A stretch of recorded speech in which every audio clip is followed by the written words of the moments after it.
I hear a lot of people talking about, oh, I'm looking for sponsorship. I'm looking for sponsorship. You know, everybody's on the quest of that sponsorship. But it's as if people have forgotten like their eligibility criteria and all of that. So, and this video is highly requested. So I'm going to be talking about, you know, everything that you need to know regarding sponsorship and the skilled worker visa. Stay tuned, guys.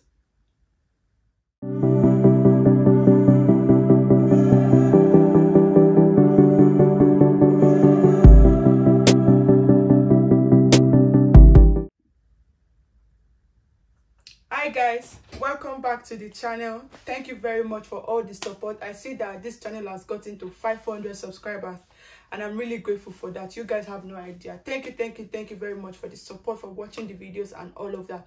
Today we're going to be talking about the skilled worker visa. This is you know, it used to be the tier 2 sponsorship visa, so now it's called the skilled worker visa, right? So let's start with, what do you need? You know, what are the eligibility criteria for you to actually go on this visa? Firstly, you need to work for an employer that's been approved by the Home Office. This simply means that the employer must be able to sponsor you to, you know, if you're outside the UK or you are in the UK, they must be able to sponsor you to remain in the UK, right? And another thing is that you as an employee, you need to have certificate of sponsorship, and this will be given to you by your employer, right? It's going to contain a special code, and you know, you need this code when you're applying for your visa. Now, another thing is you need to do a job that is on the list of eligible occupations, right? So there's a list. If you don't know, there's a UK list that says UK shortage employment list, and it basically guides, you know, the kind of occupation that can get skilled worker visa, right? Another thing is you need to be paid minimum salary. So the minimum salary is going to be highest of the following, right? It's 25,600 per year, or £10 and 10p per hour, or the going rate for your employment and for your occupation, right? So let's say, for an example, you're a biological scientist and the going rate is 23,760.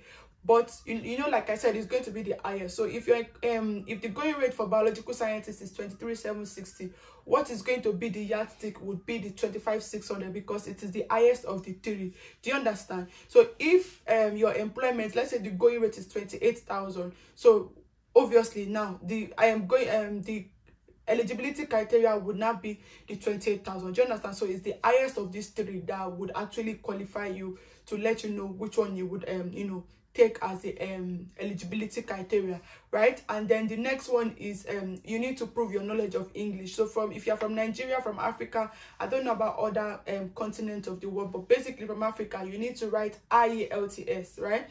And I also know that there's something called NARIC now, but you know, that's in another video. I'm going to try and explain that, right? So in IELTS, basically means that you need to write you know, to test your knowledge of English and all of that, right? So that is what you need to be able to apply for this you know, skilled worker visa.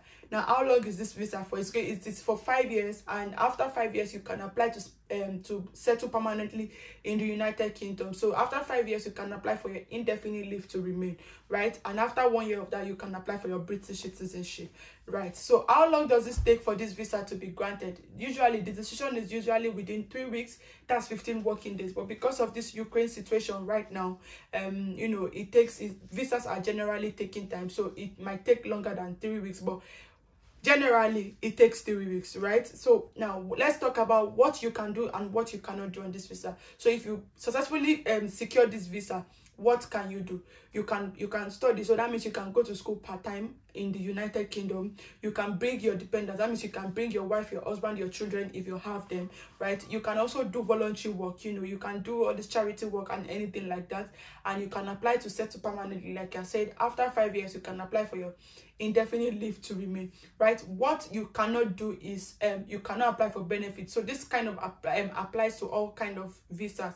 Until you get your indefinite leave to remain, you are not eligible for benefits. So you can't apply for benefits, and you cannot change job unless you update your visa. What it simply means is that if you are going to change job and move to another sponsor, you just need to let the Home Office know, because the new sponsor will now issue you new certificate of sponsorship. So you need to just update your visa. So that's what you know, that's what that one means. So it doesn't mean that you cannot change your job, right? It just simply means that you need to let the Home Office know. Now, how much is this visa? So basically, if you are applying for inside or outside the UK is the same. So it's going to be £479 for 3 years, and then £943 for more than 3 years, right? Another thing that you would need to pay is going to be the immigration health surcharge, right, which is the IHS fee, and it's £624 per year.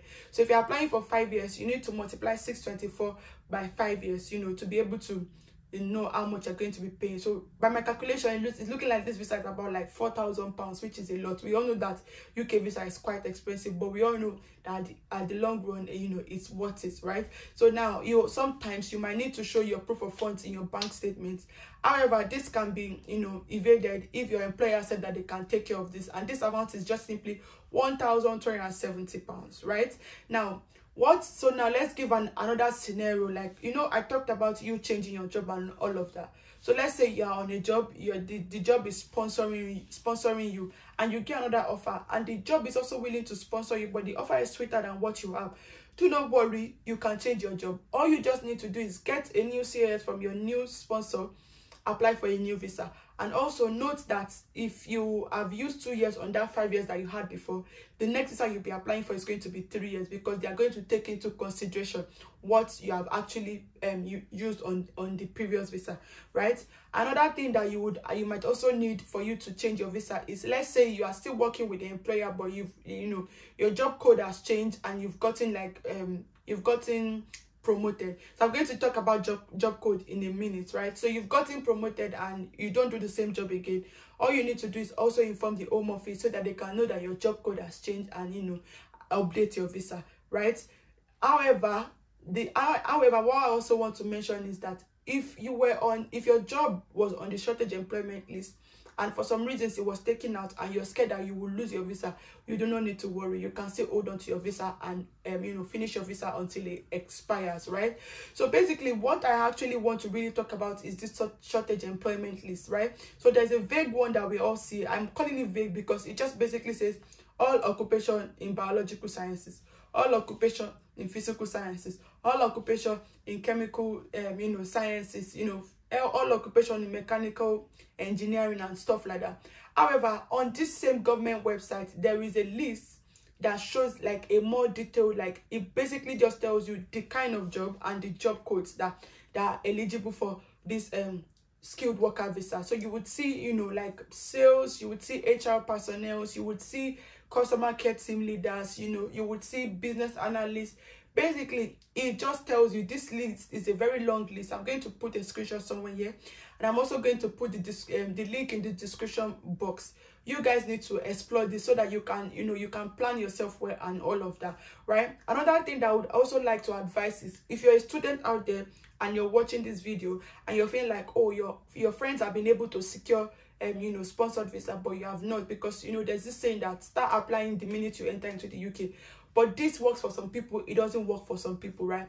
Please do not feel pressured. The post-study work visa is there for a reason, right? My advice is, please go on this post-study work visa, right? And then, you know, don't box yourself to sponsored jobs alone, right? You're just only applying to sponsored jobs. What I would advise you is apply to normal jobs as well. Whichever comes first, please go for it, because we've seen situations whereby the employer, they don't have certificate of sponsorship, but because you are really impressed with this person, they are willing to go the extra mile to apply and then sponsor you, right? So please don't box yourself and don't limit yourself. Do you understand? This also goes to dependents, because I see people running the race. Oh, I'm looking for sponsorship job, I'm looking for sponsorship job, and because of that, they would leave normal jobs and go and be working agency jobs. Please plan well. You don't know what tomorrow is going to hold. Do you understand? So don't box yourself. Employed to these other jobs, and you never know what will happen. Do you understand? So I hope that this video is actually going to enlighten someone out there, and see you guys in the next video. Bye.